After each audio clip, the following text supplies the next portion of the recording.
১-২-৩ এবার নতুন টাকা জিতে নিন। প্রতি বছরের মতো এবারও বাংলাদেশ ব্যাংক পবিত্র ঈদ উল ফিতর উপলক্ষে ব্যাংকগুলোর মাধ্যমে নতুন নোট বাজারে ছাড়বে। আগামী ১৯ মার্চ থেকে নতুন নোট সংগ্রহ করতে পারবেন গ্রাহকরা।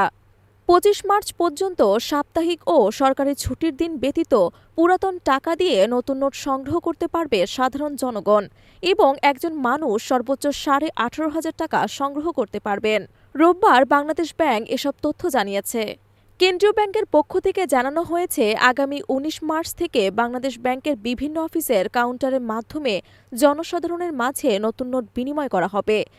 এছাড়া ঢাকা শহরের বিভিন্ন বাণিজ্যিক ব্যাংকের ৮০টি শাখা থেকেও আলোচিত সময়ে ৫ টাকা, ২০ টাকা, ৫০ টাকা এবং ১০০ টাকা মূল্যমানের নতুন নোট প্রতিটি একটি প্যাকেট করে বিশেষ ব্যবস্থায় বিনিময় করা হবে। একজন ব্যক্তি একাধিকবার নতুন নোট গ্রহণ করতে পারবেন না, এমনকি একজন ব্যক্তি ১৮,৫০০ টাকার বেশি উত্তোলন করতে পারবেন না। উল্লেখ্য, ঢাকা ছাড়াও নারায়ণগঞ্জ, সাভার, কেরানীগঞ্জ ও গাজীপুরের ব্যাংক শাখা থেকেও নতুন নোট সংগ্রহ করা যাবে।